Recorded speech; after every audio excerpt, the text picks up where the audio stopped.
Late in 2013, footage from bank security cameras in Ukraine showed what appears to be one of the ATMs randomly dispensing cash. Even though no one had touched the one button or even input a bank card, onlookers enthusiastically grabbed up wads of cash. The bank frantically tried to figure out what the hell was going on. They would come to realize that a misbehaving hazy was the least of their issues. They were the target of one of the largest cyber attacks in history. The strange conduct of the hackers, who have been operating behind the scenes for years, allowed them to steal $850 million online. As soon as the Ukrainian Bank learned about their ATMs, Kaspersky Laboratories, a Russian cybersecurity company, was enlisted to help them investigate this pricey and humiliating Kaspersky problem. As technicians got to work, they rapidly realized that the ATMs weren't just broken. Instead, they had been hacked and rigged to dispense large sums of money at odd intervals. They quickly realized that they were dealing with something much bigger than the diligent technicians were able to ascertain. That a group of extremely skilled professional hackers were behind these astounding attacks. They believed that a few misbehaving ATMs had accidentally led them to one of the most sophisticated and extensive cybercrimes in history. The analysts concluded that a closely knit and extremely skilled ring of cybercriminals from Russia was responsible for the attack, since they didn't appear to be the product of any one country or nation state. The rogue ATMs and numerous other attacks were to respond not just in China but globally. In addition, the carbon tax cyber gang had stolen more than $850 million from hundreds of banks worldwide using malicious software employed in their attacks. As technicians investigated more, they learned that the attacks had been ongoing for years, and that the gang responsible had attacked numerous banks in nations all over the world. In fact, attacks persisted even while Kaspersky slapped personal learning more and more information about the hackers' offenses, the organization, and finding evidence of the hackers' activities. Continue robbing banks around the world of $1,000 per day. In part because of this, the thieves were successful in their theft. For years, a lot of banks were open without any complaints. Is that they used a variety of diverse theft tactics, making it challenging to trace the rates of their theft back to a single source. The carbon tax cyber gang used three main methods to steal unwary banks. Of course, the rigged 1980s came first. The cybercriminals were able to get into the bank's ATM networks remotely, rigging the machines to disperse money at random from a distance of hundreds of kilometers. Cash. The hackers might program certain machines to spit out certain things. With no need to input a bank card or click any buttons, there are mountains of cash. The hackers could walk away with thousands of dollars if they simply stationed someone nearby to take their residence. The hackers were able to grab the money and blend into the throng because onlookers frequently joined in the fun, which gave them the opportunity to escape. ATMs were an easy way for hackers to gain access to their massive amounts of stolen money while remaining undetected. Also, it was a suspicious strategy that was quite obvious, which they regularly had to combat. In their opinion, ask the onlookers. Nevertheless, the hackers also had other, more sophisticated methods at their disposal. A more sophisticated strategy entailed breaking into the bank's customers' accounts and utilizing them to transfer stolen money to the hackers. After breaking into the bank's networks, the hackers would use a plan to artificially inflate a client's account balance before moving the extra money to their own accounts.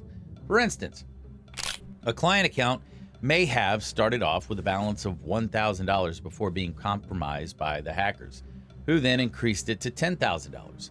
The hackers would then transfer $9,000 to their own accounts. There would be no client. Since their balance term first arrived, the wiser had remained constant. For just a few hours of work, the hackers could easily steal tens of thousands of dollars by inflating accounts. Nonetheless, they were focusing on. The highest sums of money were stolen from even greater targets, the most clever and audacious internet raised.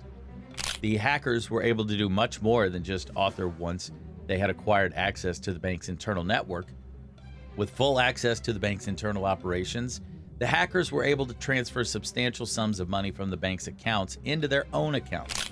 They didn't have to be concerned about transfer limitations or large transaction warnings on personal accounts because they were using the bank's internal cash transfer system and its own accounts. Instead, they frequently succeeded in stealing millions of dollars from a well-ray. And when the banks became aware, what happened? The hackers had long since left and were far away enjoying their loot. These techniques were extremely profitable relative to the hackers' losses. Banks for some of the severely damaged institutions ranged from as little as $2.5 million to as much as $10 million. One bank said that $10 million were stolen from their online platform in a single incident. And another bank lost $7.3 million as a result of the gang's ATM fraud. The carbon tax cyber gang is estimated to have stolen up to 1 billion euros from banking institutions around the globe by manipulating ATMs and funneling. One thing is to transfer thousands of dollars to client accounts, but quite another is to steal tens of millions from the bank's own accounts. How in the world were hackers able to get away with such heinous crimes? Over a 2-year period, geography has a role in some of it. Let's be honest, you are overpaying for clones. What is the process? Is it practically impossible to correlate the attacks to a single gang because there are 100 different banks in 30 nations, which allows the hackers to keep one step ahead of the banks? And according to the authorities, the majority of the targeted banks were found in China, Russia, and Ukraine. Banks in the United States, despite the hackers as well.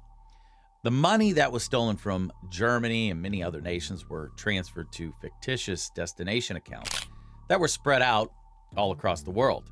A significant portion of the stolen money was found in accounts in the US, China, and Russia. Internal accounts belonged to the bank. Instead, the humiliated banks wanted to conceal the specifics of their robberies under wraps. This made it more difficult for investigators to immediately comprehend the entire magnitude and scope of these, and made it unlikely that they would connect their own robbery to raids at other banks. Tax undoubtedly helped the hackers maintain a low profile while they targeted the banks themselves and other targets throughout the world. Their extraordinary patience was their most effective tool. The majority of cybercriminals, in the opinion of Chris Doggett, managing director of Kaspersky Labs North America, simply plowed their way into the system. Grab anything they can swiftly take and flee before the Carbon Act cyber gang catches them. On the other hand, as Doggett noted, it was far more Ocean's 11 than Bonnie and Clyde. The hackers would frequently need 2 to 4 months to finish. That raid was a pretty complex process. A dog from Kaspersky Labs. It mentions that no matter what software the banks employed, Carbon at grades was particularly concerning for them. Even the most sophisticated proprietary software may be accessed by hackers. Proved to be no match for the hackers who entered the banks using a rather easy way: network systems within. Phishing emails in the traditional sense. One of the first cyber attacks dates to the 1990s and is called phishing. Americans alone lose $57 million due to this danger, which is one of the most pervasive in cybersecurity. A phishing assault is a cyber attack that employs email as a weapon to fool users into opening an attachment that includes a virus or malware. The spear phishing schemes that the cyber gang behind the carbon tax was using cost consumers $57 million annually. Care was taken to carefully design phony emails that appeared to have been sent by a coworker of the bank or a fool, giving the unknowing recipient a false sense of security. The software gave hackers access to the bank's surveillance cameras and computer webcam, and even logged employee keystrokes so they could steal credentials before they ever took a single dollar car back. The abundance of information allowed hackers to succeed. Only after months of watching and studying innumerable photos and videos of the bank's operations could the hackers breach the system to carry out their own transactions. Watch the bank staff undertake internal transactions, which they could subsequently replicate exactly from remote places, of course. If I were replicating internal processes, the banks would detect the missing money. Exactly. The heist was disguised by the hackers to appear to be an inside job or an accounting blunder. The banks became aware of the attack. By that point, the next target would have been chosen by the hackers to conceal the source of the funds and make it nearly impossible to track the money back to the hackers. The stolen funds would then be withheld using rigged ATMs, transferred to fraudulent accounts in other nations, or laundered using prepaid credit cards or cryptocurrency. The hackers would then use the laundered money to buy luxury items like cars and even homes that they would later steal. According to Europol, there is yet another level of deception, making it much more difficult to locate the money. About €1 billion have been stolen, all by the carbon dioxide gang. By that point, the banks had become aware of the attack. To their next target, the hackers would have moved on. To conceal the source of the funds and make it nearly impossible to link the money back to the hackers, the stolen funds would then be withheld using rigged ATMs, transferred to false accounts in other nations, or laundered using prepaid cards or cryptocurrency. The hackers would then use the money that had been cleaned to buy luxury items like cars and even homes that they would later steal. According to Europol, another layer of deceit makes it even more difficult to determine the source of the payments. The robbery of more than €1 billion was carried out by the carbon dioxide gang. These well-published arrests are a result of close cooperation and coordination between foreign law enforcement authorities.